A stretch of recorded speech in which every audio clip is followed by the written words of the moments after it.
చెప్తున్నా తమ్ముడా, ఉద్యోగం లేక నువ్వే లాటరీ కొడుతున్నావు అనుకో. విశ్వాసం గల్లోడు ఏమంటాడో తెలుసా? తనకే ఉద్యోగం లేదు. విశ్వాసం గల్లోడు దేవుని యందు అనుకున్నాడు ఏమంటాడో తెలుసా? అన్నా, ఈరోజు నాకు జాబ్ లేదు, కానీ ఒక రోజు నాకు దేవుడు ఇస్తాడు. ఆ రోజు నాకు జాబు కాదు, నేను 10 మందికి జాబులు ఇప్పిస్తాడు నా దేవుడు. ఎంతమందికి దమ్ముంది ఆ మాట చెప్పడానికి? దమ్ముతో పాటు విశ్వాసం కూడా కావాలి. చేతులు ఎమ్మటే దించారు ఎందుకు? నేను అదే ఇప్పుడు దాకా ఛార్జింగ్ చేస్తుంది. ఏం ఛార్జింగ్? విశ్వాసం. నాకే లేమి గల స్థితిలో ఈరోజు నేను ఇబ్బంది పడుతున్నా. నేను అనేకులకు ఇచ్చే స్థితిని నా దేవుడు నాకు ఇస్తాడని ఎంతమందికి విశ్వాసం ఉంది? డౌట్ లేదా? ఖచ్చితంగా స్వతంత్రించుకుంటావు నువ్వు దాన్ని. అంతే. అది ఎప్పుడు జరిగిద్దా అని ఎదురు చూస్తున్నాను. నన్ను ఆగు, కాస్త తపన తగ్గించుకో.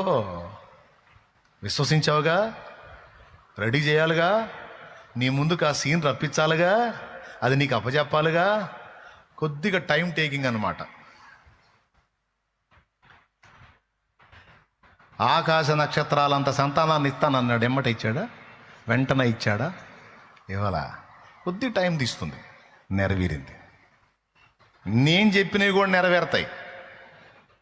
విశ్వాసంతో చెప్తున్నా.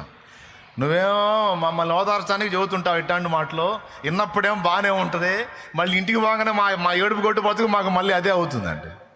హలో, నేనేమో నన్ను నమ్మమని చెప్పానా? అబ్రహాం ఎవరిని నమ్మానో, షాలేమురాజు ఎవరిని నమ్మానో వానిని నమ్మమని నీకు చెప్తున్నాను నేను.